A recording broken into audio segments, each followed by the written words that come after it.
Isi poin-poin materi dari kelompok 11 dari judul Sumber Historis, Yuridis, dan Sosiologis sebagai Sistem Etika, Dinamika, dan Tantangan Pancasila sebagai Sistem Etika.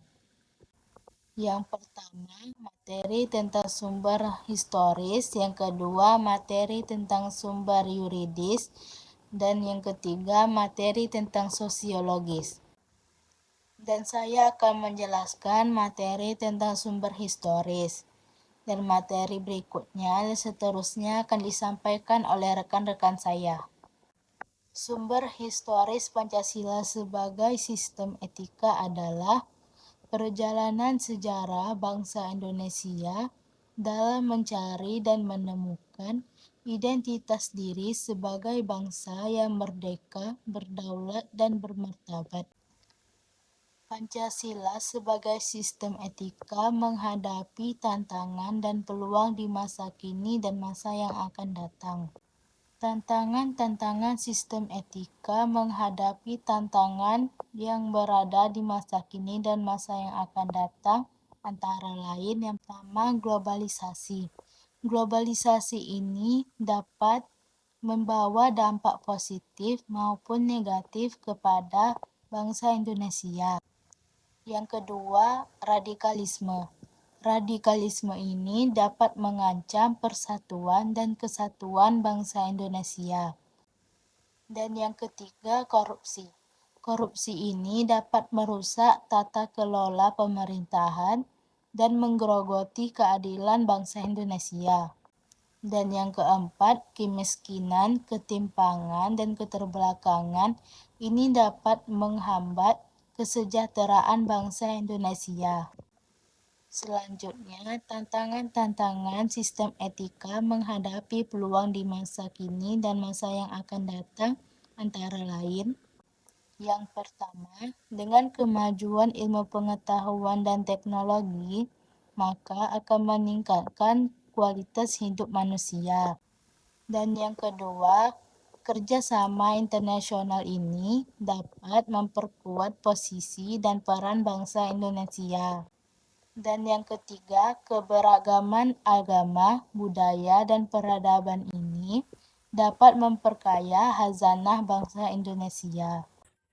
Sumber yuridis berasal dari kata dasar yuris yang berarti hukum, yang mengacu pada peraturan perundang-undangan yang melegitimasi pendidikan Pancasila dan merupakan salah satu kewajiban negara yang penting, di mana penegakan hukum ini hanya bisa efektif apabila didukung oleh kesadaran hukum warga negara, terutama dari kalangan intelektualnya. Nah, siapa itu kalangan intelektualnya? Ya, kalangan intelektual itu adalah kita. Kita sebagai akademisi dan sebagai mahasiswa yang merupakan salah satu pihak dari bagian kalangan intelektual itu. Dengan demikian, pada gilirannya, melalui pendekatan yuridis tersebut, mahasiswa dapat berperan serta dalam mewujudkan negara hukum dan sekaligus membangun suatu kondisi bagi terwujudnya peningkatan kesejahteraan rakyat, sebagaimana yang dicita-citakan oleh pendiri bangsa Indonesia. Saya akan menjelaskan tentang penyelenggaraan pendidikan Pancasila memiliki landasan yuridis sebagai berikut. 1.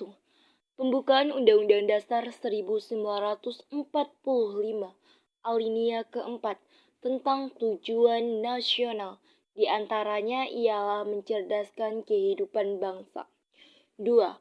Pasal 21 Undang-Undang Dasar 1945 mengatur lebih lanjut tentang hak tiap warga negara untuk memperoleh pendidikan.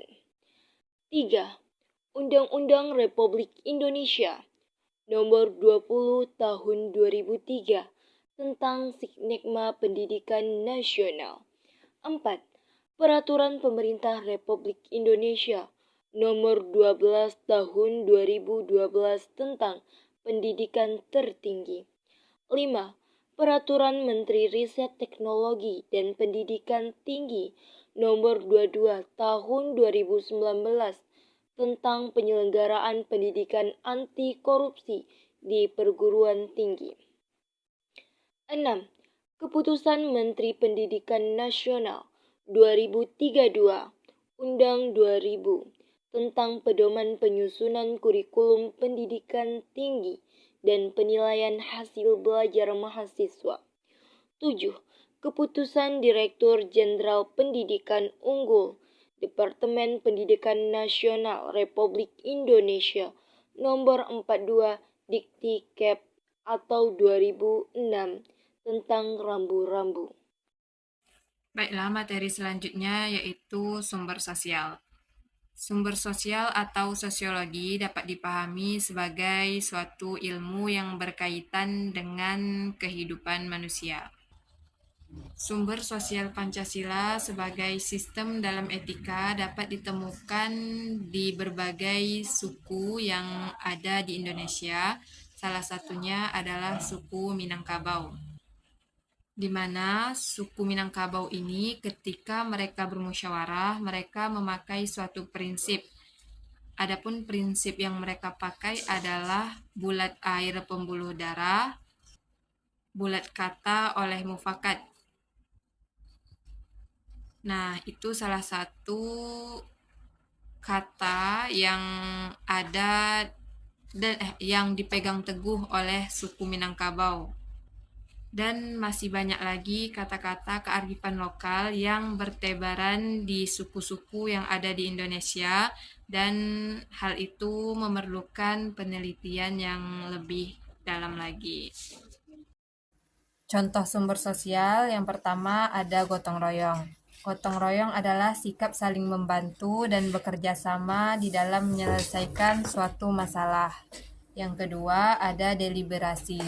Deliberasi adalah sikap saling mendengarkan dan memberi masukan untuk membuat suatu keputusan.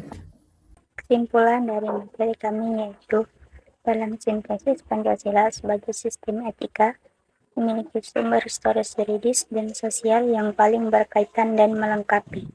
Sumber ini memiliki gambar tentang bagaimana Pancasila dirumuskan dan diaplikasikan dalam sejarah bangsa, serta memberikan arah, tujuan, norma, dan fungsi bagi negara dan masyarakat Indonesia dalam menjalankan kehidupan berbangsa dan bernegara.